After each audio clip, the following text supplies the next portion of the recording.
আসসালামু আলাইকুম স্যার।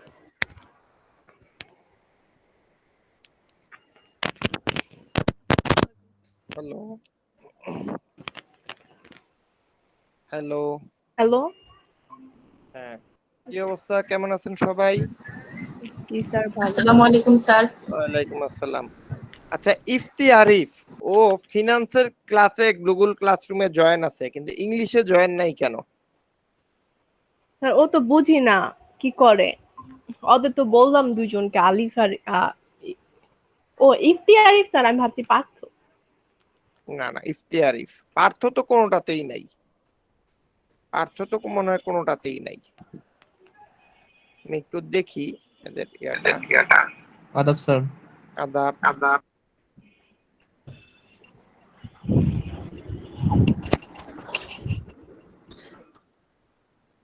যেমন আমি ফাইন্যান্সেরটা যদি একটু দেখি,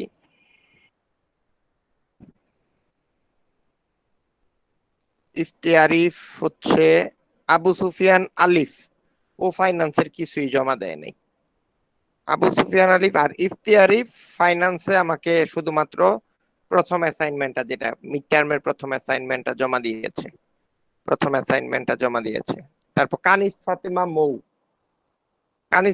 মৌ আছে। স্যার ও তো মেবি গ্রামে ছিল, তারপর আর যোগাযোগ হয় নাই, ওর নেট আচ্ছা, প্রবলেম। তারপর ফারহান আলী নিঝুম। স্যার ওর তো করোনা হয়েছে, ও তো অসুস্থ। আদাব স্যার। আদাব আদাব। আচ্ছা, ফারহান আলী নিঝুমকে আমি পাইছি যে সে হয়তো ইংলিশেরটা জমা দিছে।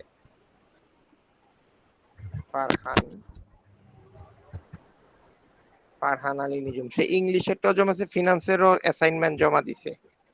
ওকে, এটা এতটুকু পর্যন্ত ওকে। কিন্তু ইফতি আরিফ, সে ইংলিশের ক্লাসে, সে গুগল ক্লাসরুমেই নাই। যেমন আবু সুফিয়ান আলিফ, ও ইংলিশেরটা আমাকে জমা দিছে, ইংলিশের প্রথম অ্যাসাইনমেন্টটা জমা দিছে, সেকেন্ডটা জমা দেয়। কিন্তু ইফতি যেহেতু ফিনান্সের ক্লাসে আছে, সে কেন ইংলিশের ক্লাসে নাই, এটা আমার মাথায় আদৌ বোধগম্য না। এই হচ্ছে অবস্থা। ওরা কি অন্যান্য ক্লাসে, অন্যান্য আর কি আরেকটা ক্লাস আছে, ওইটাতে কি থাকে? না স্যার, ওরা ওটাতেও থাকে না। ওইটাও পরীক্ষা ভাইবা কিছু দেয় নাই নাকি? না না, কিছু দেয় না না। স্যার। আচ্ছা, ঠিক আছে, ঠিক আছে। এই হচ্ছে অবস্থা। কিছু করার নাই, আমার কোর্সে তাইলে ফেল আসবে আর কি, এফ আসবে।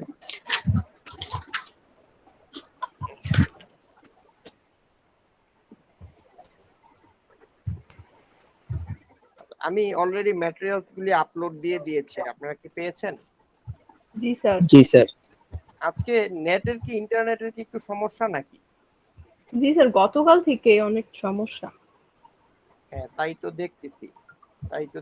আমার বাসার ওয়াইফাই, আমি কিছু ফাইল ওপেন করতে যাচ্ছিলাম, আপনাদের সেকেন্ড অ্যাসাইনমেন্টটা, এটা দেখি ওপেনই হচ্ছে না। তখন আমি স্পিড টেস্ট করতে যাই, তোমার মাথা গরম, 480 এমবিপিএস, 520 এমবিপিএস। তারপর আমি আমার মোবাইলের ওয়াইফাই দিলাম, ওইটা তো একটু ভালো, 1.5 এমবিপিএস 2 এমবিপিএস পর্যন্ত পায়। এতটুকু পর্যন্ত ওকে চলতেছে। এখন দেখা যাক কতটুকু হয়। আচ্ছা, ম্যাটেরিয়ালস গুলি আপনারা পেয়েছেন তো না? জি স্যার। আচ্ছা, বলেন তো কোন chapter? Sir cost chapter 11। 11, cost of capital. Okay, এবার একটু বইটা খুলে ফেলেন। Go to page 450। সবার সাথে বই আছে? জি স্যার, স্যার। 1 মিনিট, একটু বই আনতে ভুলে গেছি। 450। জান্নাতুল নাইমা, আপনার সাথে কি বই আছে? জান্নাতুল নাইমা, আপনার সাথে কি বই আছে?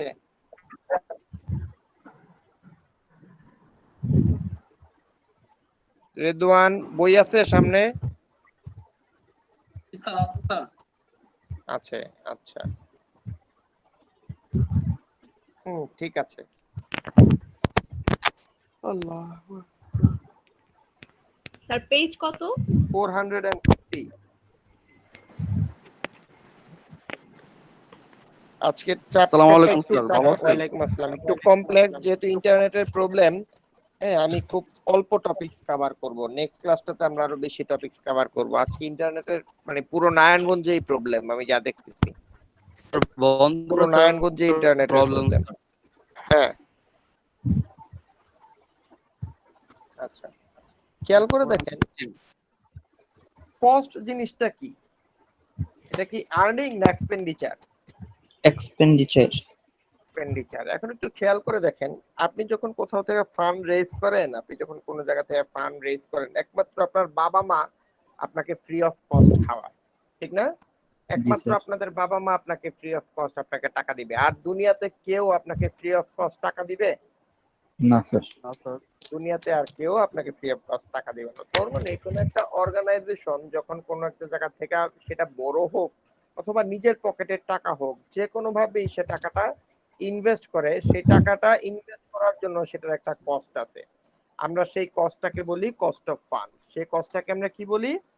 cost of fund, fund. খেয়াল করে দেখেন তো, আপনাদের বইয়ে পেজ নাম্বার 450 তে বলেছে the firm's average cost of fund, which is the average return required by the firm investor, what must be paid to attract the funds। তার মানে হচ্ছে কোন একটা ফার্ম যদি টাকা ইনভেস্ট করতে হয়, তাহলে তার ইনভেস্টরদেরকে বা বন্ড হোল্ডারদেরকে বা যে লোকটা টাকা ইনভেস্ট করবে তাকে মিনিমাম যে রিটার্নটা দিতে হবে, সেই রিটার্নটাকে আমরা বলি cost of fund. That means what is the cost of fund for the borrower, the same thing is the required rate of return for the investor। কথা কি বোঝা যাচ্ছে? যে জি স্যার। লোক টাকা ধার করতেছে তার জন্য যেটা কস্ট অফ ফান্ড, যে লোক টাকা ইনভেস্ট করতেছে তার জন্য সেটা required rate of return। তার মানে required rate of return is the minimum rate of return an investor can expect for a given investment। তার মানে কি, রিকোয়ার্ড রেট অফ রিটার্ন হচ্ছে একটা মিনিমাম রেট অফ রিটার্ন যেটা কিনা একজন ইনভেস্টর তার ইনভেস্টমেন্ট থেকে এক্সপেক্ট করে। এতটুকু পর্যন্ত কি ক্লিয়ার? এতটুকু পর্যন্ত কি ক্লিয়ার? জি স্যার। খেয়াল করে দেখেন তো এই দুইটা জিনিস আপনারা বইয়ে পাইছেন কিনা? হ্যাঁ স্যার। এই দুইটা জিনিস পাইছেন? স্যার একবার বললাম the বলেন। cost of fund is considered from the borrower's perspective. What is the cost of fund for a borrower? The same thing is the required rate of return for an investor. That means the cost of fund is the minimum rate that you have to pay to the investor for attracting the fund. On the other side, the required rate of return is the minimum rate of return an investor can expect from a given investment। কি বললাম, যার ইনভেস্টরের জন্য যেটা required rate of return, বড়োয়ারের জন্য ঠিক সেটাই হচ্ছে কস্ট অফ ফান্ড। আমি যদি বড়োয়ার হই, আমি আপনাকে যেটা দিব অ্যাজ এন ইনভেস্টর সেটাই আপনার পকেটে যাবে। এতটুকু পর্যন্ত কি ক্লিয়ার? জি স্যার। ওকে, এবার একটু খেয়াল করে দেখেন, আমরা যখন কস্ট অফ ক্যাপিটাল কনসিডার করি, আমরা তখন সাধারণত average cost of capital consider করি। আমরা কি কস্ট অফ ক্যাপিটাল কনসিডার করি? Average cost of capital. তার মানে আমরা যদি 3-4টা সোর্স থেকে ফান্ড কালেক্ট করি, তখন আমার টোটাল কস্ট অফ ফান্ড হবে ওই 3-4টা সোর্সের যেটা এভারেজ। এখন আমরা যখন এভারেজ করি, আমরা এই এভারেজটাকে করি ওয়েটেড এভারেজ করি। আমরা কি এভারেজ করি? Weighted average. তার মানে আমি যদি 3টা সোর্স থেকে ফান্ড কালেক্ট করি, 3টা সোর্স থেকে তো আমি সমান ফান্ড কালেক্ট করি না, কোনটা থেকে একটু বেশি করি, কোনটা থেকে আমরা একটু কম করি। যেটা থেকে আমরা বেশি করি সেটাতে আমরা বেশি ওয়েট দেই, যেটাতে আমরা কম করি, যে সোর্স থেকে আমরা কম ফান্ড কালেক্ট করি বা যে কম ফান্ড রেজ করি, সেটাতে আমরা ওয়েট একটু কম দেই।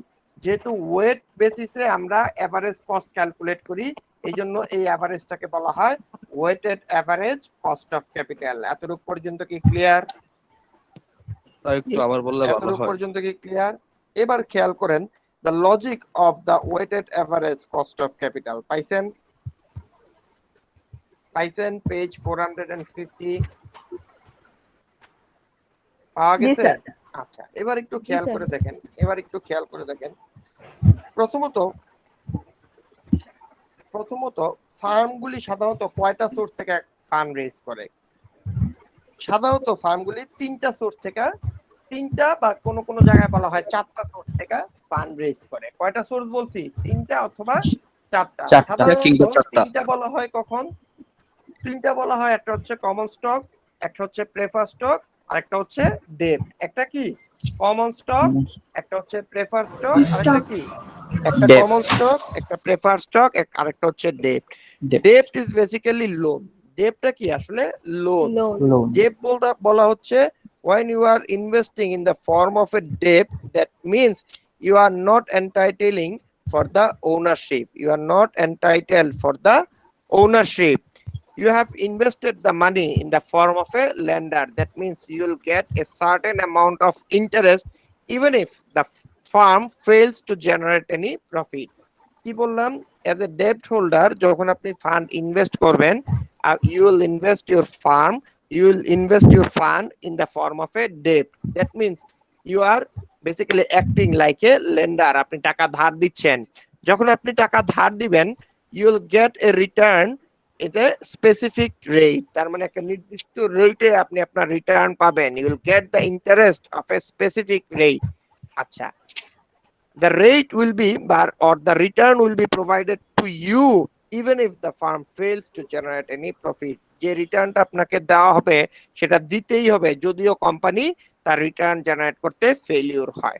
But in terms of common stock and preferred stock, you are investing your money in the form of an owner. That means you are the owner, you have the equity of the company. When you will get the equity, you'll get the dividend. That means if the company can generate any profit, only in that case the company will give you the return, otherwise you will not get anything. তার মানে date এবং ইকুইটির মধ্যে একটা basic পার্থক্য হচ্ছে, যখন আপনি debtor হিসেবে টাকা ইনভেস্ট করবেন আপনি বেসিক্যালি একজন লেন্ডার। যখন আপনি ইকুইটি ফর্মে টাকা ইনভেস্ট করবেন দ্যাট মিনস ইউ আর এ ওনার। যখন আপনি ডেপ্টর হবেন, কোম্পানি যদি আর্নিং জেনারেট করতে ফেলিওরও হয় তারপরেও সে আপনাকে সে নির্দিষ্ট রিটার্ন দিবে। আর যখন আপনি ইকুইটি ফরম্যাটে টাকা ইনভেস্ট করবেন, আপনি যেহেতু ওনার, কোম্পানির লাভ এবং লস সবকিছুতেই আপনার রাইট থাকবে। তাই কোম্পানি যদি মাত্র প্রফিট জেনারেট করতে পারে তাহলেই আপনি কিছু রিটার্ন পাবেন, আদারওয়াইজ আপনি কোনো রিটার্ন পাবেন না। কোম্পানি আরেকটা সোর্স থেকে টাকা ইনভেস্ট করতে পারে, সেটাকে আমরা বলি রিটেইনড আর্নিং। সেটাকে আমরা কি বলি? Retained earning. রিটেইনড আর্নিং কথার অর্থ হচ্ছে, সাপোজ আপনি 100 টাকা ইনভেস্ট করছেন, আপনার 30 টাকা লাভ হয়েছে। 100 টাকা ইনভেস্ট করছেন, আপনার 30 টাকা লাভ হয়েছে। আপনি 30 টাকা থেকে 30 টাকা খায়াও ফেলতে পারেন, ডিভিডেন্ড হিসেবে নিয়েও আসতে পারেন, অথবা 15 টাকা ডিভিডেন্ড হিসেবে আনতে পারেন, 15 টাকা আপনি রিইনভেস্ট করতে পারেন। আপনি যে পোরশনটা রিইনভেস্ট করলেন সেই পোরশনটাকে আমরা বলি রিটেইনড আর্নিং। সেটাকে আমরা কি বলি? Retained earning. পরবর্তীতে আবার রিইনভেস্ট মানে কি স্যার? পরবর্তীতে আবার ইনভেস্ট করতেছি ওই লাভের টাকা দিয়া। খেয়াল করেন, যখন আপনি 15 টাকা ইনভেস্ট করছেন তখন আপনার ক্যাপিটাল হয়ে গেছে 115 টাকা। কত টাকা হইছে? 115 টাকা। এতটুকু পর্যন্ত কি ক্লিয়ার? এতটুকু পর্যন্ত কি ক্লিয়ার? জি স্যার। জি স্যার। আচ্ছা, এবার কথা হলো আমরা কেন ওয়েটেড অ্যাভারেজ ক্যালকুলেট করি। খেয়াল করে দেখেন, আমি যখন টোটাল ক্যাশ ফ্লো গুলিকে ডিসকাউন্ট করব বা আমি যখন কোম্পানিটাকে ভ্যালুয়েশন করব, আমার তো একটা কস্ট অফ ক্যাপিটাল লাগবে বা একটা ডিসকাউন্ট রেট লাগবে, ঠিক না? একটা ডিসকাউন্ট রেট লাগবে। এখন আমি যদি 3টা বা 4টা সোর্স থেকে ফান্ড রেজ করি তাহলে তো আমার 3টা বা 4টা সোর্সের জন্য 3টা বা 4 রকম কস্ট হয়ে যায়। আমি কি 3টা বা 4টা মানে যখন আমার কস্ট আসবে তখন আমি আসলে কোন কস্টটাকে নিব? এটা হচ্ছে একটা সিগনিফিকেন্ট ইস্যু। কারণ প্রত্যেকটারই তো আমার কিছু না কিছু কি আছে, সিগনিফিকেন্স আছে বা কোনো না কোনো একটা কি, এটাকে আমরা কি বলি, কন্ট্রিবিউশন আছে। প্রত্যেকটা ফান্ডেরই কিন্তু কন্ট্রিবিউশন আছে। সেজন্য আমরা যেই ফান্ডটা যতটুকু কন্ট্রিবিউশন আছে সেই ফান্ডটাকে ততটুকু ওয়েট ধরে আমরা একটা এভারেজ কস্ট ক্যালকুলেট করি, এবং আমরা যখন ডিসকাউন্ট করি কোন একটা ক্যাশ ফ্লোকে সেই এভারেজ কস্টটা ধরি আমরা ডিসকাউন্ট করি, যাতে করে যেই সোর্সটার যতটুকু কন্ট্রিবিউশন আছে সেই সোর্সটার যাতে ততটুকু ইম্প্যাক্ট কাউন্ট করা হয়। এই জন্য এই ফার্মগুলি যখন কস্ট ক্যালকুলেট করে সে ওয়েটেড এভারেজ কস্ট কনসিডার করে। এতটুকু পর্যন্ত কি ক্লিয়ার? এতটুকু পর্যন্ত কি ক্লিয়ার? জি স্যার। জি। ওকে, খেয়াল করে দেখেন তো পেজ 451 এ একটা কোশ্চেন আছে, দুইটা কোশ্চেন আছে। দেখেন তো কোশ্চেনগুলি পারা যাবে কিনা।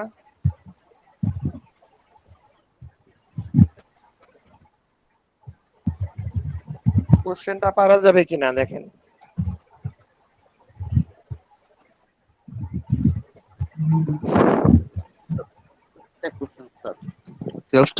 পারা যাবে? চেষ্টা করলে অবশ্যই পারা যাবে। চেষ্টা করতে হবে বাসায়। আচ্ছা, ফ্যান্টাস্টিক। কেউ একজন বলেন তো কোশ্চেনটা কি? উত্তম বলেন। Why should the cost of capital used in capital budgeting be calculated as a weighted average of various type of funds the capital firm budgeting কথার অর্থ কি, যখন আমরা টাকা ইনভেস্ট করব সেই ক্যাশ ফ্লো গুলিকে যখন আমরা ডিসকাউন্ট করি, এই ডিসকাউন্টিং প্রসেসটা বা তখন এই ক্যাশ ফ্লো গুলিকে যখন আমরা কনসিডার করি বা বাজেটিং করি, এই বাজেটিংটাকে বলা হচ্ছে ক্যাপিটাল বাজেটিং। কথা কি বোঝা যাচ্ছে? জি স্যার। ওকে, আচ্ছা এবার আসেন কিছু বেসিক ডেফিনেশন আমরা শিখে নিই।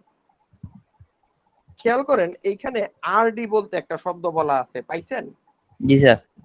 আর যখন আমরা অঙ্ক করব বা টেকনিক্যালি টার্মগুলি ইউজ করব তখন আরডি যদি আমরা দেখি এটাকে আমরা বলি interest rate on funds debt অথবা কস্ট অফ ডেট বলি। কি বলি?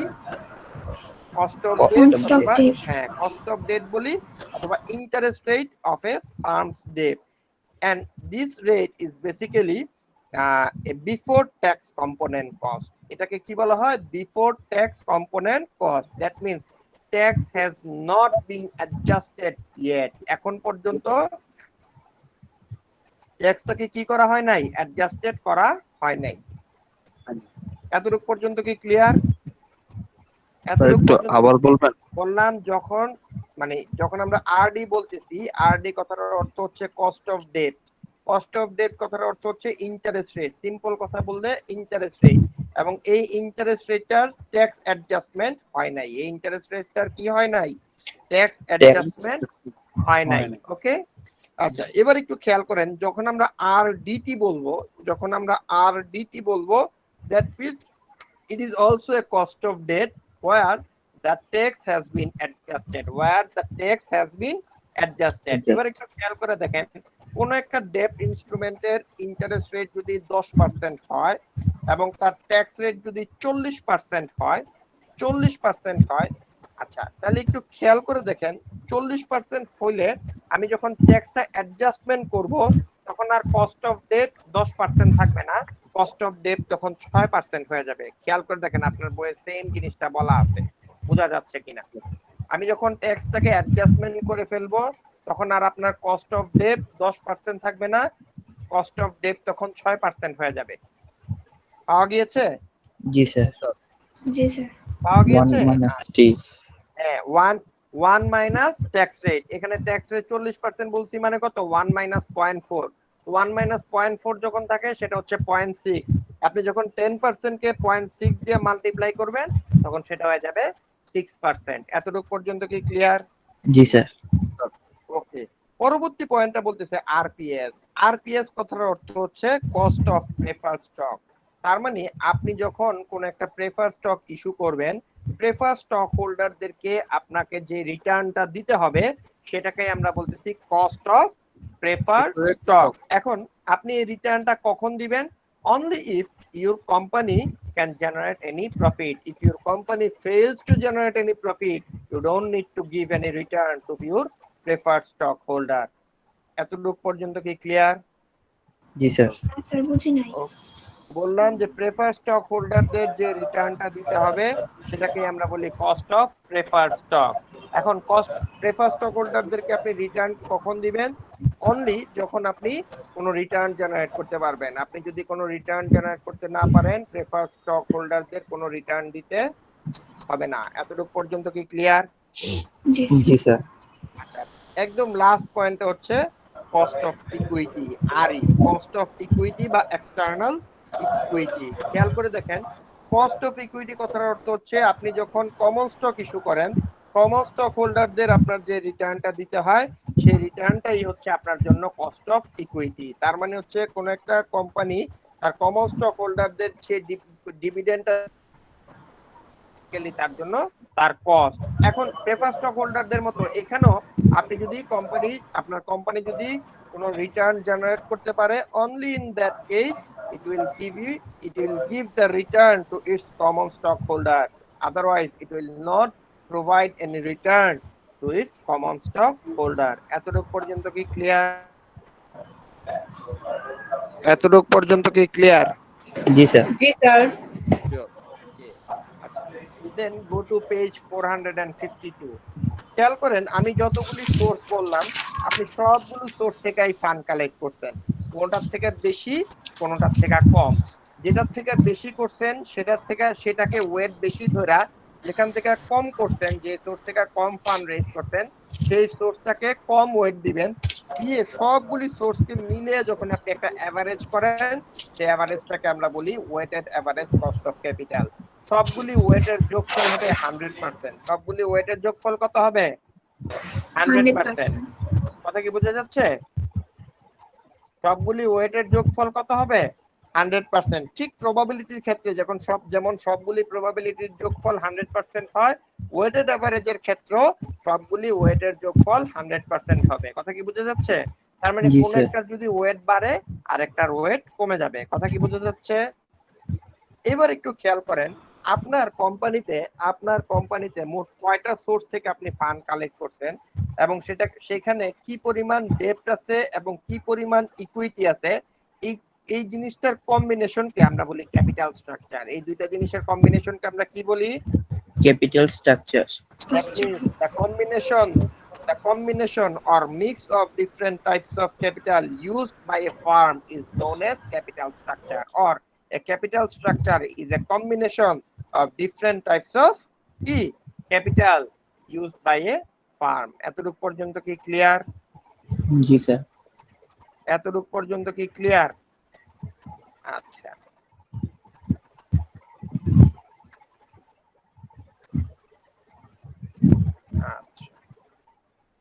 ওকে। আমাদের রামেশার বাসায় সবাই মনে হয় অসুস্থ, মেসেজ পাঠাচ্ছে, ঠিক না? রামেশার বাসায় আল্লাহ সবাইকে সুস্থ রাখুক। আমার এক বড় ভাই আর আমাদের ভয় করে লোকাল স্যার, যে ব্রাঞ্চ, করোনা স্যার আস্তে আস্তে যদি ঘরের সবাই তো স্যার অসুস্থ, ভয় লাগতেছে। সব দিকে আজকে আসলেই ভয় লাগে। মানে একটা হাঁচি দিলেও এখন ভয় লাগে। আমার নরমালি মানে অ্যালার্জির প্রবলেম, আমি ঘুম থেকে ওইটা 50টা করে হাঁচি দিই, এমন অবস্থা। এখন অবশ্য করোনা আসাতে আমার এই হাঁচির পরিমাণ কমে গেছে। করোনা আসাতে আমি খুব সেন্সিটিভ চলাফেরা করতেছি, আমার বাসায় মুরব্বি আছে, কমে গেছে। তারপরও আমি যদি একটা হাঁচি দেই আমার মনে ভয়ে মানে আত্মা শুকায় যায়। আমার জন্য না, আমার আল্লাহর রহমতে রোগ প্রতিরোধ ক্ষমতা যথেষ্ট ভালো। আমার বাবা মা তো অসুস্থ, আমার বাবা মা অসুস্থ, আমার বাবুটা মানে একদমই ছোট, ওর যদি হয়ে যায় আমি তো বিপদে পড়ে যাবো। আপনার যে প্রোগ্রামটা ছিল সেটা কি স্যার সাকসেস হয়েছেন? 100% সাকসেসফুল হয়েছি, 100% সাকসেসফুল হয়েছি। থ্যাংক ইউ ফোনে করে দেওয়ার জন্য। আমি আপনাদেরকে ধন্যবাদ, আপনারা হয়তো দোয়া করছেন এবং এই জন্য আমার প্রোগ্রামটা আমি অনেক সুন্দরভাবে উঠাইতে পারছি, অনেক সুন্দরভাবে উঠাইতে পারছি। স্যার কি প্রোগ্রাম ছিল? আমার বোনের আক্তের প্রোগ্রাম ছিল। জি স্যার। ও স্যার, আমার ছোট বোনের আক পর্যন্ত, কাবিন স্যার, হ্যাঁ, কাবিন। কাবিনের প্রোগ্রাম কাবিন। ছিল। হ্যাঁ, কাবিনের প্রোগ্রাম ছিল। একটাই তো বোন আসলে, এই জন্য আমার মনটা একটু খারাপ, আমার বাসাটা খালি হয়ে গেছে তো। স্যার চলে গেছে কাবিনে না স্যার, চলে যায় না। না, উঠায় দিছি এই কারণে আমরা পরে অনুষ্ঠান করব। ছেলেপক্ষ চাচ্ছে নিয়ে যেতে, হ্যাঁ ঠিক আছে নিয়ে যাক। আমি বলছি 1 সপ্তাহ থাইকে আবার নিয়ে আসবো। 1 সপ্তাহ থাইকে নিয়ে কাবিন আসবো। মানে আমি তো তার স্যার অনেক বিয়ে দিন হয়ে ধরে গেছে নাকি স্যার? আংটি পরে যে ওইটাকে কাবিন বলে? উঠায় নিয়ে গেছে আন্টি মানে পড়ানোকে এঙ্গেজমেন্ট বলে। এঙ্গেজমেন্ট। এটা মেয়েরা ভালো বোঝে ছেলেদের চাইতে। আচ্ছা, এটা তো আমাদের একটু বুঝিছি। সমস্যা হয়। মেয়েরা ভালো বোঝে। সুন্দর হয়েছে। আমি ছোটখাটো করে অনুষ্ঠান মানে একদম আমার ফ্যামিলি মেম্বারদের নিয়ে মেলাতে করেছি। আমাদের আবার ফ্যামিলি বড় তো, অনেকটা রামিসাদের মতো এত বড় না, তাও ছোটও না। ওইটা আমার ইচ্ছা ছিল 50 জনের অনুষ্ঠান করবো, এটা বাড়তে বাড়তে প্রায় 100 জন চলে গেছে। মোটামুটি খারাপ হয় নাই, খারাপ হয় নাই। আচ্ছা, খেয়াল করে দেখেন পরবর্তী পয়েন্টটা হচ্ছে কস্ট অফ ডেট। আচ্ছা, এখানে একটা কোশ্চেন আছে, খেয়াল করে দেখেন পেজ 452 তে একটা কোশ্চেন আছে, পড়েন তো শাহজাদি, কোশ্চেনটা কি? Identify the firm's four major capital structure components and give their respective component costs equal. আচ্ছা, পারা যাবে এটা পারা যাবে কিনা বলেন? এই এতক্ষণ এই জিনিসটাই বলছি। হ্যাঁ স্যার, পাওয়া যাবে। 4টা সোর্স কি কি একটু বলেন তো?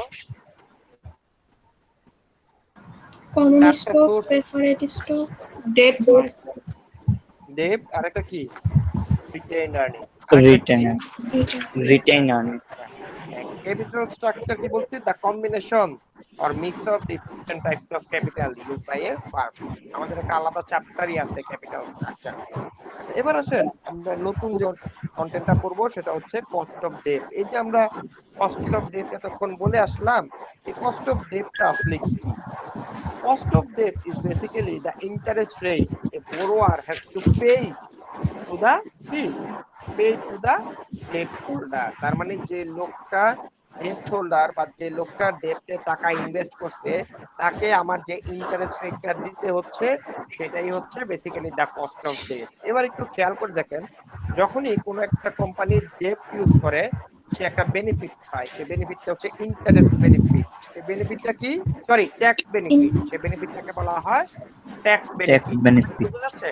কারণ যে রেটটা সে ইন্টারেস্ট হিসাবে দিয়ে দিচ্ছে ডেট হোল্ডারকে, সেই রেটটার জন্য তাকে কোনো ইন্টারেস্ট দিতে হয় না, সেই রেটটার জন্য তাকে কোনো ট্যাক্স দিতে হয় না। যেহেতু তাকে কোনো ওই রেটটার জন্য বা ওই টাকাটার জন্য তাকে কোনো ট্যাক্স দিতে হয় না, তো সে একটা ট্যাক্স অ্যাডভান্টেজ পাচ্ছে। এই জন্য আমরা যে রেটটা আসলে বেসিক্যালি ইন্টারেস্ট হিসাবে দিচ্ছি সেই রেটটার সাথে ট্যাক্সটাকে অ্যাডজাস্ট করে নেই। কথা কি বোঝা যাচ্ছে? জি স্যার। কথা কি বোঝা যাচ্ছে? আমি আবার বলতেছি, আপনি যে ইন্টারেস্টটা দিয়ে দিচ্ছেন সেটা ট্যাক্স পেমেন্টের আগে দিয়ে দিচ্ছেন। যেহেতু ট্যাক্স পেমেন্টের আগেই আপনি ইন্টারেস্ট অ্যামাউন্টটা পে করে দিচ্ছেন, সো এডিশনালি কোনো ট্যাক্স দিতে হচ্ছে না। তার মানে আপনার ট্যাক্সটা সেভ হচ্ছে। যেহেতু আপনার ট্যাক্সটা সেভ হচ্ছে, এই জন্য আমরা এটাকে বলি ট্যাক্স অ্যাডভান্টেজ। এবং আপনার কি পরিমাণ ট্যাক্স সেভ হচ্ছে সেটা আপনি অ্যাডজাস্ট করে নিতে পারেন। কথা কি বোঝা যাচ্ছে? এবং সেটা অ্যাডজাস্ট করে নেয়। খেয়াল করেন পেজ 452 তে এই কথাটা বলা হচ্ছে যে bond holder required rate of return minus the tax savings. পাইছেন? Minus the tax savings. এখন ট্যাক্স সেভিংসটা আমি কিভাবে করি? আমরা সাধারণত যে borrowers required rate of return বা যেটা আমরা ইন্টারেস্ট রেট বলি, সেই ইন্টারেস্ট রেটটাকে মাল্টিপ্লাই করি 1 মাইনাস ট্যাক্স রেট দিয়ে। ইন্টারেস্ট রেটটাকে কি দিয়ে মাল্টিপ্লাই করি? 1 মাইনাস ট্যাক্স রেট দিয়ে। দেখেন তো এখানে একটা অঙ্ক দেওয়া আছে, বলেন তো অঙ্কটা কি বলছে? কে বলবেন? রেদওয়ান পড়েন। আফটার ট্যাক্স কম্পোনেন্ট, তারপর আর কি কি? না, পড়েন। In effect the government pays a part of cost of debt, interest is ও tax আচ্ছা, deductible, therefore Unilet can borrow an interest rate of 10% and if it has a marginal tax rate of 40%, then its after tax cost of debt is 6%। তার মানে ইউনিলেট একটা company, সে কি করবে? Date issue করবে যেখানে তার ডেপ্টের ইন্টারেস্ট রেট হচ্ছে 10%, সেখানে তার ট্যাক্স রেট হচ্ছে 40। 40%, মানে 0.4%। হ্যাঁ, ইন্টারেস্ট রেট কত? 10%। ইন্টারেস্ট রেট হচ্ছে 10% এবং তার ট্যাক্স রেট হচ্ছে 40%। কথা কি বোঝা যাচ্ছে? তাহলে তার কস্ট অফ ডেট কত হবে খেয়াল করে দেখেন। আমি একটু স্ক্রিনটা শেয়ার করি, তাহলে আপনাদের জন্য সুবিধা হবে।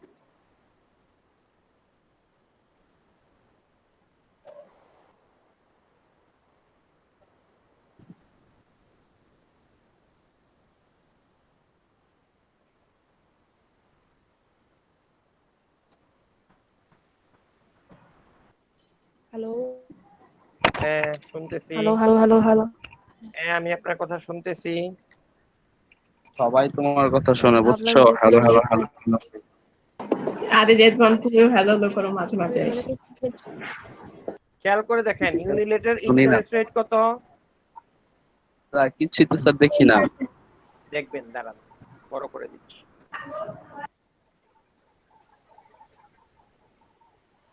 এবার দেখা যাচ্ছে জি স্যার। ইন্টারেস্ট রেট কত? 10%, ঠিক না? জি স্যার। ট্যাক্স রেট কত? 40%। 40%। এবার কস্ট অফ ডেট কত হবে?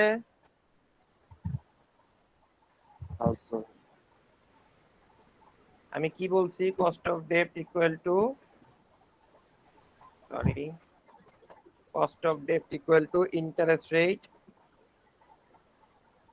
Multiply with 1 minus tax rate, X. ঠিক না? tax rate এবার is আসেন। 40%. হ্যাঁ,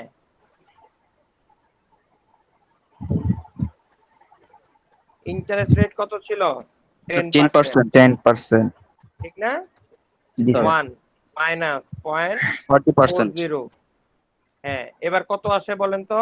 Sir, 0.6. 6%. 0.6 মানে কত? 6%, ঠিক না? Sir, গুণ দেন, 10% এর সাথে গুণ দেন, গুণ দিলে কত আসে? 6%. 6%। দেখেন তো উত্তরটা মিলছে কিনা? জি স্যার মিলছে।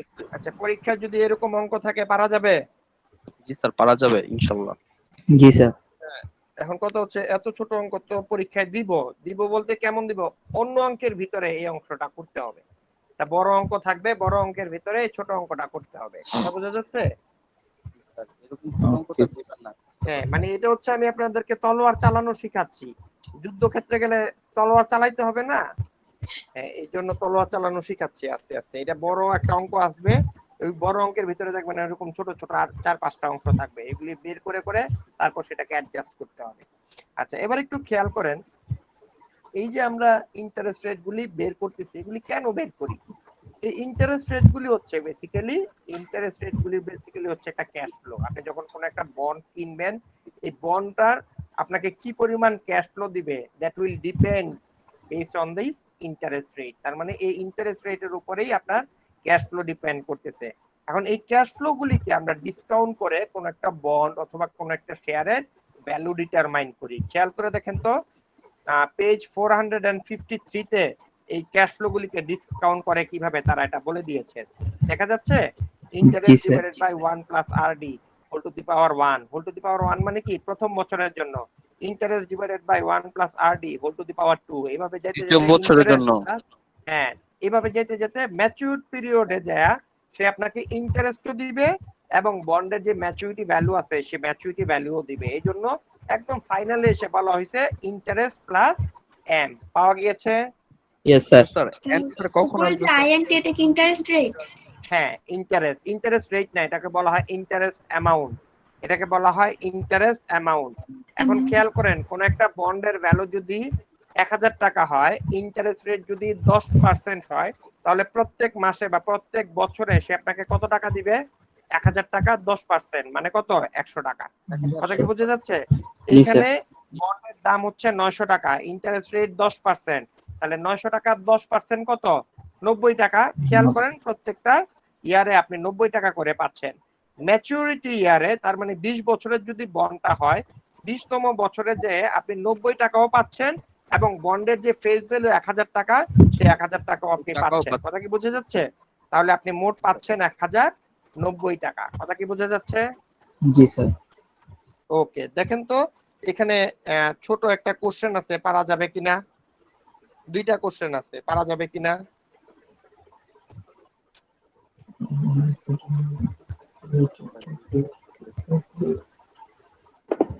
স্যার ম্যাথটা তো পারা যাবে উপরেরটার মতো। হ্যাঁ, খুব সিম্পল জিনিস, না পারার কিছু নাই, একদম সহজ, পানি ভাত এগুলি। আমি আপনাদেরকে একদম বেসিক জিনিস বুঝে মাথায় ঢুকাই দিচ্ছে, কিন্তু এগুলি ভালো করে পড়েন। এগুলি মানে যারা ফিনান্সে মেজর করতে চান তাদের জন্য এই জিনিসগুলি খুব খুব খুব ইম্পর্টেন্ট। আচ্ছা, এবার আসেন পেজ 454, কি আছে বলেন? Cost of preferred stock. হ্যাঁ, কস্ট অফ প্রেফার্ড স্টক। আচ্ছা, এই আওয়াজ প্রত্যেক আসছে রে ভাই। আচ্ছা, খেয়াল করেন, কমন স্টক এবং প্রেফার স্টকের মধ্যে কিছু পার্থক্য আছে। আমি খুব মনোযোগ দিয়ে পার্থক্যটা শুনেন। হ্যাঁ, এইটা মানে ফাইন্যান্সের ভাইবা, আপনি যদি ফাইন্যান্স রিলেটেড কোনো চাকরি করতে চান, ফাইন্যান্সের ভাইবা একটা কমন কোশ্চেন এবং বেশিরভাগ ক্ষেত্রেই মানুষ এটার অ্যান্সার দিতে পারে না।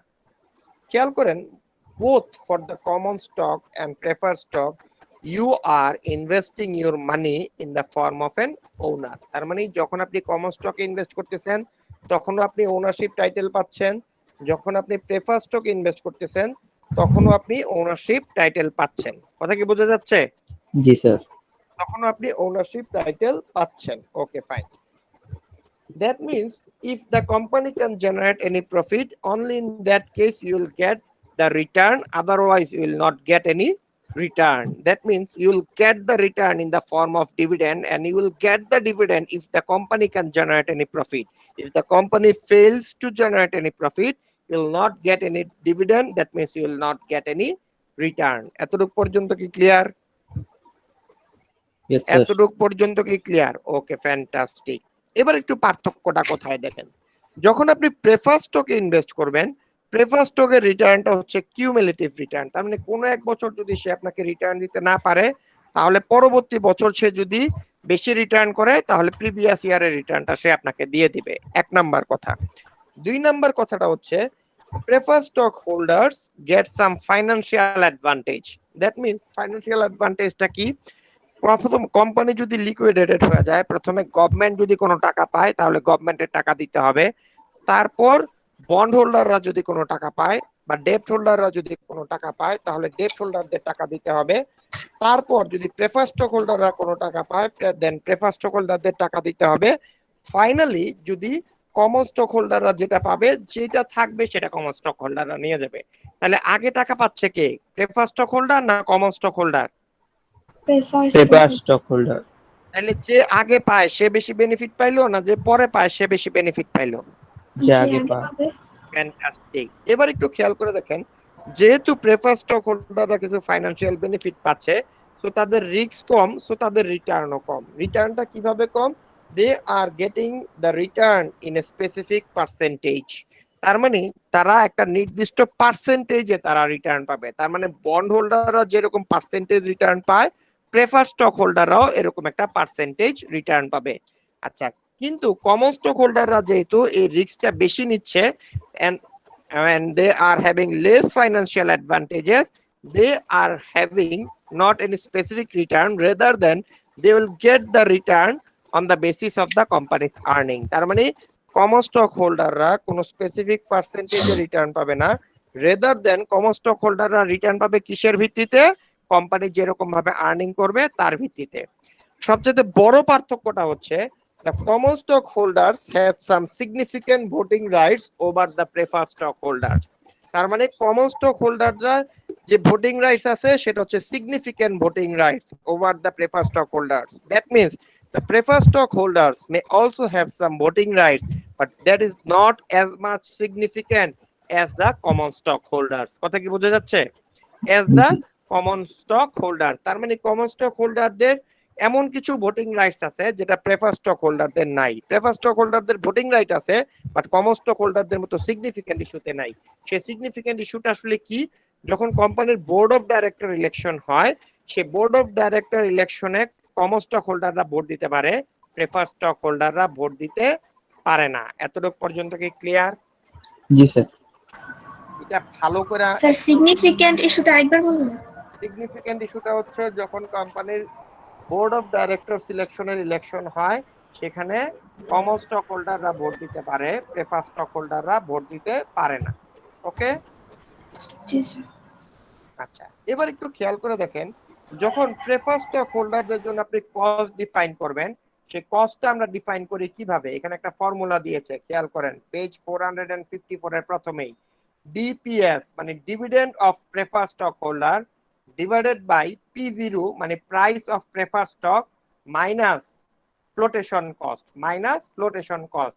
The term flotation cost means the cost associated to issue the preferred stock. কোন একটা প্রেফার স্টক ইস্যু করতে যে পরিমাণ খরচ হয় সেই এক খরচটাকে আমরা বলি ফ্লোটেশন কস্ট। দেখেন ফর্মুলাটা তারা সাজিয়েছে ফাইনালি এভাবে, ডিপিএস তার মানে dividend of prefer stock divided by P0 into 1 minus F. F means flotation cost, P0 means price of preferred stock. এতটুকু পর্যন্ত কি ক্লিয়ার? এতটুকু পর্যন্ত কি ক্লিয়ার? জি স্যার। দেখেন তো প্রেফার স্টকের ডেফিনিশনটা তারা কি দিয়েছে? The rate of return investors require on firm specific stock RPS is calculated as preferred stock dividend. DPS is dividend by the net issuing price NP. এই যে আমরা বললাম P0 এর সাথে 1 মাইনাস F গুণ করলে যে প্রাইসটা হয় সেটাকে আমরা বলি নেট প্রাইস, এখানে সেটা P0 দিয়ে প্রকাশ করেছে। খেয়াল করেন এখানে তারা একটা প্রবলেম বলে দিয়েছে, ইউনিলেটের যে কোম্পানিটা ছিল সেই কোম্পানি দিয়ে সে একটা প্রেফার স্টক ইস্যু করেছে যার ডিভিডেন্ড হচ্ছে $12.80। ডিভিডেন্ড কত? $12.80। এই প্রেফার স্টকটার প্রাইস হচ্ছে $120, যেখানে ফ্লোটেশন কস্ট হচ্ছে 3%। ফ্লোটেশন কস্ট কত পার্সেন্ট? 3%। এবার খেয়াল করেন আমি ডিভিডেন্ড 12.80 ডিপিএস এ বসাই দিছি, P0 তে 120 বসাইছি, 1 মাইনাস ফ্লোটেশন কস্ট 3% বসাইছি। আমার আরপিএস কত আসছে? আরপিএস কত আসছে? 11%. 11%। পারা যাবে এই সমস্ত অঙ্ক যদি পরীক্ষায় স্যার আসে? এখানে ডলার সিম্বলটা দিতে হবে? ইচ্ছা দিতেও পারেন, নাও দিতে পারেন। কথা কি বোঝা গেছে? জি স্যার। ওকে ওকে। আচ্ছা দেখেন তো সেলফ টেস্ট কোশ্চেনে দুই তিনটা কোশ্চেন আছে ছোট ছোট, এগুলি পারা যাবে কিনা? জি স্যার, পারা যাবে তো। পারা যাবে? জি স্যার। আমি একটু আজানের বিরতি নেই। হ্যাঁ স্যার, হ্যাঁ, আমি একটু আজানের জন্য বিরতি নিলাম, আজানের জন্য।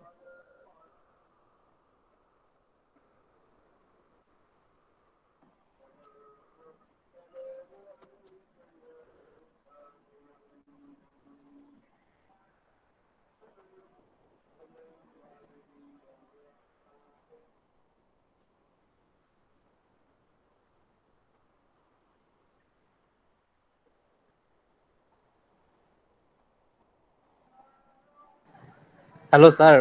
হ্যাঁ বলেন। স্যার আমি মাকে নিয়ে একটু হসপিটালে যাবো, আমাকে একটু যান যান অ্যারেঞ্জটা করে যান, দিন স্যার। দিয়ে দিব আমি, যান। Okay sir.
Hello hello.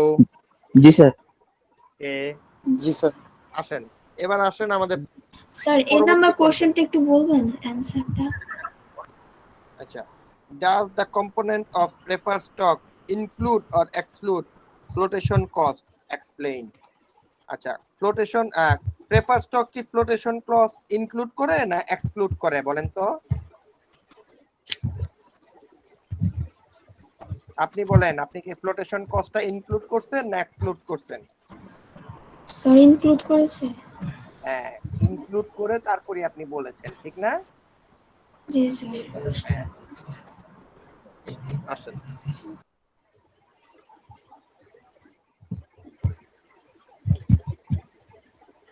খেয়াল করে দেখেন, আপনি যদি এক্সক্লুড করে দিতেন তাহলে আপনার কস্ট আরো বেশি হয়ে যেত। কথা কি বুঝে, সরি, আপনার কস্টটা আরো কম দেখাইতো, কথা কি বোঝা যাচ্ছে? তাহলে জি আপনার স্যার। কস্টটা আরো কম দেখাইতো, যেহেতু আপনি ইনক্লুড করছেন আপনি রিয়েল কস্টটাই পেয়ে গেছেন। আচ্ছা, এবার একটু দেখেন পরবর্তী পয়েন্ট হচ্ছে রিটেইনড আর্নিং। খেয়াল করেন, রিটেইনড আর্নিং আপনি কি বাইরের কারো কাছ থেকে টাকা নিচ্ছেন? আপনি বাইরের কারো কাছ থেকে টাকা নিচ্ছেন না। যেহেতু আপনি বাইরের কারো কাছ থেকে টাকা নিচ্ছেন না, আপনি আপনার নিজের টাকা ইনভেস্ট করতেছেন। এখন আপনার টাকা যে আপনি ইনভেস্ট করবেন, মাগনা তো আর ইনভেস্ট করবেন না, কিছু রিটার্ন এক্সপেক্ট করবেন না। এই জন্য আমরা যেটা করি, আমরা যে কোনো কমন ইকুইটিকে যেভাবে প্রাইসিং করি ঠিক সেভাবেই আমরা রিটেইনড আর্নিং কে প্রাইসিং করি। খেয়াল করে দেখেন এই প্রাইসিংটা আমরা কিভাবে করি। পেজ 455 এ একটা ফর্মুলা দেওয়া আছে। ফর্মুলাটা বলতেছে RS is equal to D1 divided by P0 plus G. D1 divided by P0 plus G, পাইছেন? জি sir. D1 divided by P0 plus G। আমি এই জিনিসটা একটু আপনাদেরকে দেখায় দিই।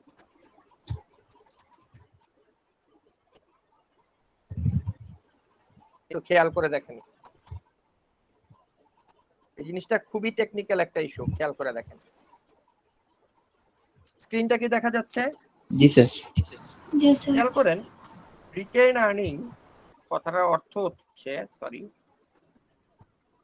D1 ডিভাইডেড বাই P0, এখানে এটা P নিচে চলে আসবে, RS এটাও নিচে চলে আসবে, 1টাও নিচে চলে আসবে,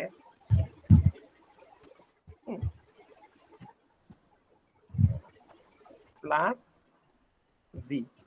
এই জি হচ্ছে বেসিক্যালি এখানে গ্রোথ রেট। জি কি এখানে? Growth rate. কথা কি বোঝা Growth যাচ্ছে? rate। গ্রোথ জি স্যার। রেট। এখানে D1 কথাটার অর্থ হচ্ছে, dividend in the next year. Dividend in the next year. কথা কি বোঝা যাচ্ছে? D0 কথাটার অর্থ হচ্ছে dividend in current year.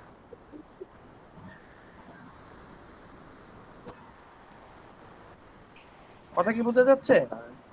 Dividend in current year. এবার একটু খেয়াল করেন, D0 থেকে আমাকে যদি D1 আসতে হয়, D0 থেকে আমি যদি D1 আসতে হয়, তাহলে সিস্টেমটা হচ্ছে, সরি, D0 থেকে আমাকে যদি D1 আসতে হয় তাহলে সিস্টেমটা হচ্ছে D0 ইন্টু 1 প্লাস জি। কথা কি বোঝা যাচ্ছে? কথা কি বোঝা যাচ্ছে? জি স্যার। জি স্যার। জি স্যার, জি স্যার। আমাকে প্রেজেন্ট ইয়ারে যে ডিভিডেন্ডটা দিচ্ছে সেটা হচ্ছে D0। সেটা কি? E0 D0। D0। আগামী বছর আমাকে যে ডিভিডেন্ডটা দিবে সেটা হচ্ছে D1। তার মানে D1 D1 হচ্ছে এক্সপেক্টেড ডিভিডেন্ড আর D0 হচ্ছে কারেন্ট ডিভিডেন্ড। ওকে, এখন স্যার। আমরা D1 কিভাবে বের করি? D0 কে যখন 1 প্লাস G দিয়ে মাল্টিপ্লাই করি আমরা D1 পাই। কথা কি বোঝা যাচ্ছে?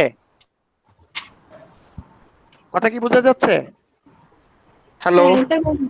তার মানে D0 হচ্ছে কারেন্ট ইয়ার ডিভিডেন্ড, আর এটার গ্রোথ রেট যদি G হয় তাহলে D0 কে যদি 1 প্লাস G দিয়ে মাল্টিপ্লাই করি আমরা D1 পাই। এতটুকু পর্যন্ত কি ক্লিয়ার? জি স্যার। জি স্যার। তাহলে D1 হচ্ছে সামনের বছরের ডিভিডেন্ড। মনে করেন কোন একটা কোম্পানিতে প্রেজেন্ট ইয়ার ডিভিডেন্ড, তার মানে D0 হচ্ছে 5 টাকা, $5, ডলার কত? 5। ওকে, ওই কোম্পানিতে গ্রোথ রেট হচ্ছে মনে করেন 10%। ওই কোম্পানিতে গ্রোথ রেট হচ্ছে কত? 10%। 10%। ওকে, তাহলে ওই 10%। কোম্পানিতে, হ্যাঁ, ওই কোম্পানিতে D1 কত হবে?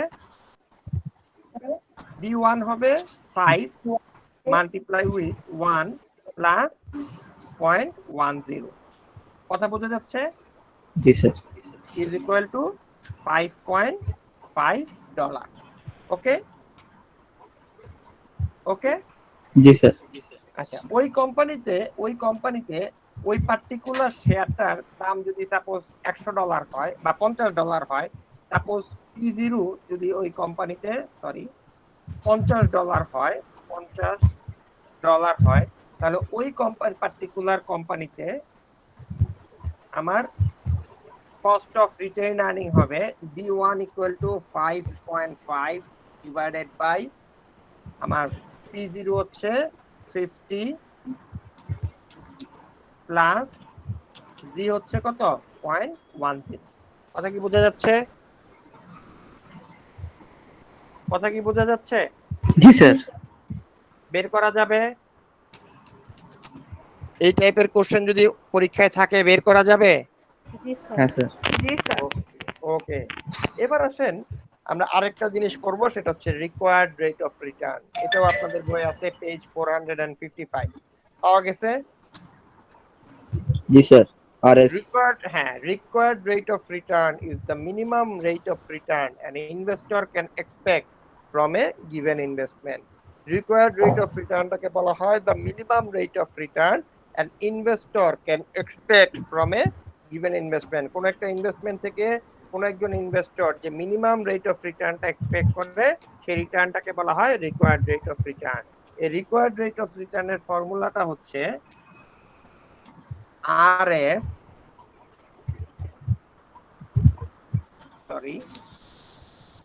RF plus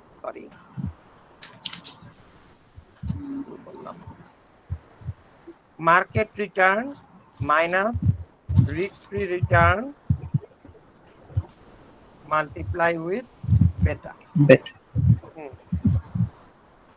Multiply sin।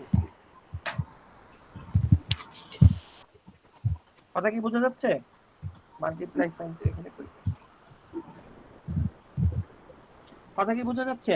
এবার একটু খেয়াল করে দেখেন, এই market return minus risk free return এতটুকু অংশকে আমরা বলি রিস্ক প্রিমিয়াম। এতটুকু অংশকে আমরা কি বলি? Risk risk premium. প্রিমিয়াম। তাহলে এই ফর্মুলাটাকে আমরা এইভাবেও লিখতে পারি, plus risk premium multiply with বেটা। কথা কি বোঝা যাচ্ছে? কথা কি বোঝা যাচ্ছে? হ্যালো, জি স্যার। জি স্যার। দেখেন তো পরবর্তী পেজে এরকম একটা ম্যাথ করে দেওয়া আছে। বলা হচ্ছে যে কোন একটা ইউনিটের রিস্ক ফ্রি রিটার্ন হচ্ছে 6%, মার্কেট রিটার্ন হচ্ছে 10.5% এবং রিস্ক ফ্রি রিটার্ন যেহেতু বলেছে এবং বেটা হচ্ছে 1.6। দেখেন তো রিকোয়ার্ড রেট অফ রিটার্নটা বের করা যাবে কিনা। তারা কি বলছে দেখেন, রিস্ক ফ্রি রেটটা বলে দিছে কত? 6%. 6%। তারপর মার্কেট রিটার্ন কত বলছে? 10.5। 10.5%। আচ্ছা, তারপর বেটা কত বলছে? 1.6। 1.6। এটা কিন্তু কোনো মানে মেজারমেন্ট নাই, ইউনিট অফ মেজারমেন্ট নাই। তাহলে আপনারা কি এখন আরএস বের করতে পারবেন? জি স্যার। বলেন, বের করে বলেন কত হইছে।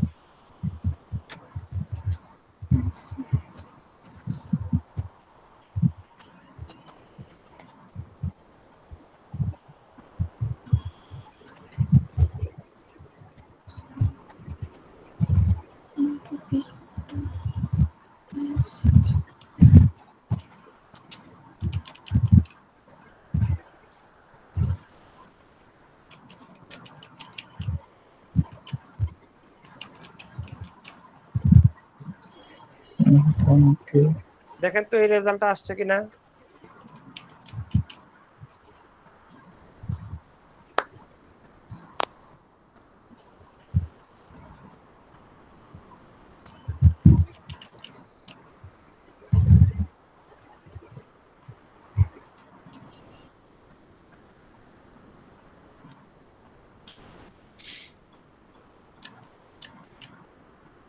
আসছে এই রেজাল্টটা? হ্যাঁ স্যার। ওকে, আজকের ক্লাস এতটুকু।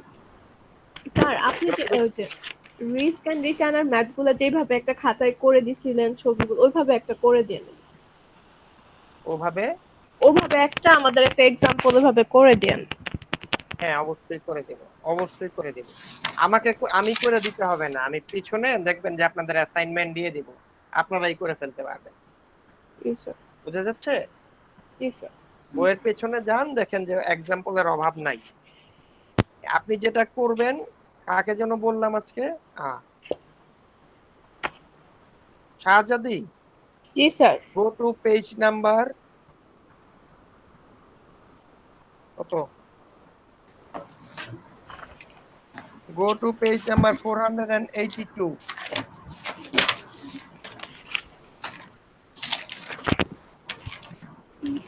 জি স্যার।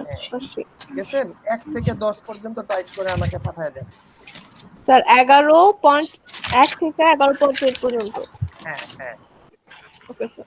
ওকে, কালকের মধ্যে স্যার পাঠাবেন। আমার আচ্ছা। বলেন পূজা।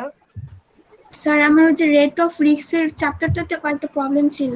আচ্ছা আমি জি। বলে দেব যে এখানে সমস্যা হবে, আমি বলে দেব।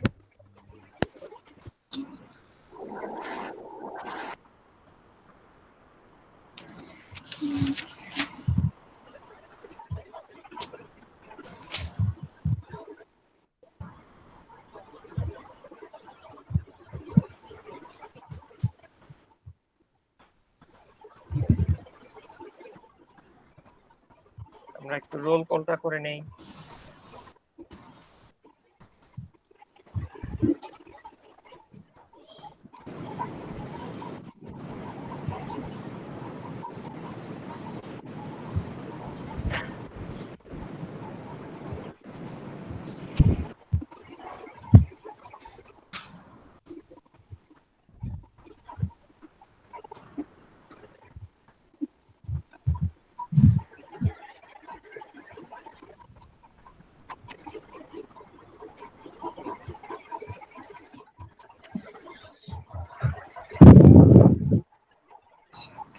পারিয়া দেওয়ান কানিজ আছে, আব্দুর রহমান কি আছে? Abdur Rahman, Abdur Rahman is absent.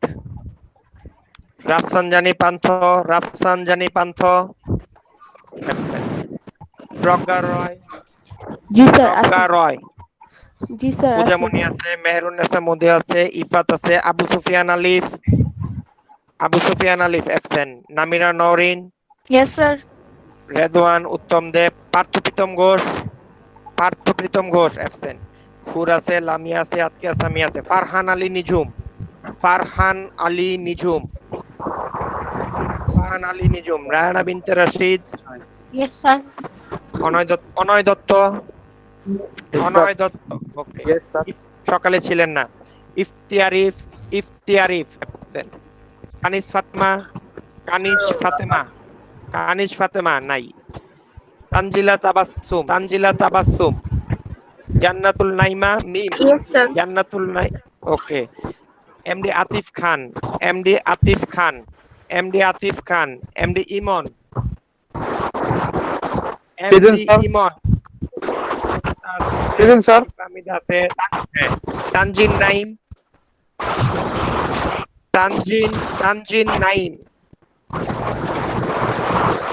কানিজ ফাতেমা মৌ, কানিজ ফাতেমা মৌ, কানিজ ফাতেমা মৌ, কানিজ ফাতেমা মৌ নাই। মুস্তাকিম আছে, Abdullah Al Rahat, yes sir, yes sir. Joy আছে, Abdullah Al Mamun, yes sir, yes sir. Abdullah Al Mamun okay. Yes, sir. Sir আছে স্যার। হ্যাঁ ঠিক আছে। Al Noman, Present, sir. Sadika Sultana Oishi, Nirob, present sir. Simran আছে, সুমাইয়া ইসলাম, সুমাইয়া ইসলাম, সুমাইয়া ইসলাম, নাই স্যার। সুমাইয়া ইসলাম। নিপুল, নিপুল। কারা কারা অ্যাবসেন্ট আমি একটু বলি। জান্নাতুল ইশফাক দেওয়ান নিপুল আছে। Sumaiya Islam absent, Sumaiya Islam absent. Kaniz Fatima Mou absent. Tanzin Naim absent. MD Atif Khan absent. Tanzila Tabassum absent. Kaniz Fatema absent. Ifti Arif absent. Farhan Ali Nijhum absent. Parthapritam Ghosh absent. Abu Sufian Alif absent. Rafsanjani Pranto absent. Mohammad Abdur Rahman absent.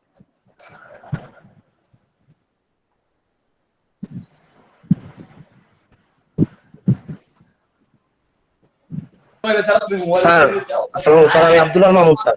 Sir আমি একটা অনুষ্ঠানে আছি তো স্যার। ভাই তোমারটা দিছে, আমি একটা ভাই অনুষ্ঠানে আছি তোমারটা স্যার। দিছে, ভাই তোমারটা দিছে। আপনি কোনোদিন বাসে, কোনোদিন অনুষ্ঠানে, কোনোদিন বাজারে, কোনোদিন হাসপাতালে, কোনোদিন দোকানে, হ্যাঁ, আর কোন কোন জায়গা বাকি আছে যেখান থেকে আপনি ক্লাস করতে পারবেন বলেন? আবার কোনদিন গরুর হাটে, হাত বলেন তার নাই, হাটেও গরুর হাত করতে ছিল। আর কোন কোন মাছের জায়গা বাকি বাজারে আছে যায় বলেন? নাই। না স্যার, স্যার সরি স্যার, আমি স্যার বুঝতে পারি নাই স্যার। স্যার আসলে কি স্যার বিয়ের অনুষ্ঠান তো। আপনার বিয়ে?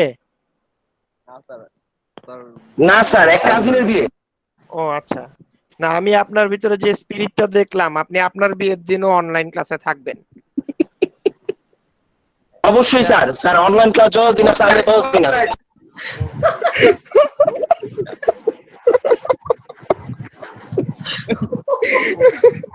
আমার ভাই, তোমার ভাই সাদিক ভাই, সাদিক ভাই, সাদিক ভাইয়ের আগমন।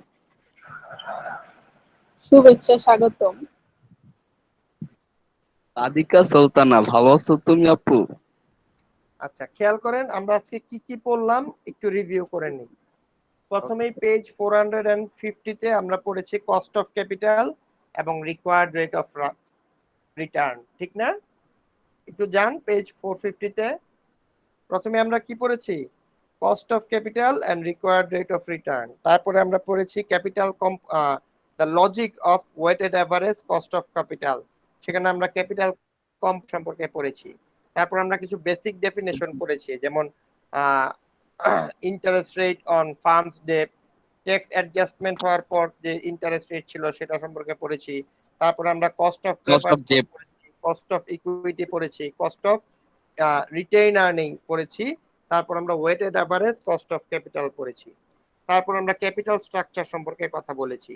তারপর আমরা কস্ট অফ ডেট কিভাবে ক্যালকুলেট করতে হয় সেটা শিখেছি।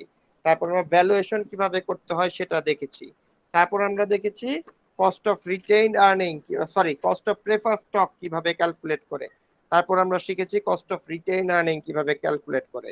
তারপর আমরা সিএপিএম মডেল, যার মাধ্যমে আমরা শিখেছি কি the required rate of return কিভাবে ক্যালকুলেট করে। যে ফর্মুলাটা আমরা পড়েছি সেই মডেলটাকে বলা হয় CAPM model, capital asset pricing model. এটা মডেলটাকে কি বলা হয়? CAPM model. সিএপিএম এর মিনিং কি? সিএপিএম এর মিনিং কি? Capital asset pricing model. আচ্ছা, আমি এখনো আপনাদের রিস্ক এন্ড রিটার্নের অ্যাসাইনমেন্ট দেই নাই, ঠিক না? জি স্যার। খেলা। আর ওটা তাড়াতাড়ি দিয়ে 452 দেন, পেজে next যে week এ ফার্স্ট দিয়ে দেন। সেলস কোশ্চেনটা, হ্যাঁ, স্যার বলেন। ওটাতে তো 4টা মেজর কম্পোনেন্ট ফার্স্টে বলবো, তো লাস্টে যে বলছে রেসপেক্টিভ কম্পোনেন্ট কোস্ট সিম্বল, সেটার মানে কি? কোনটা? 452 দেখি।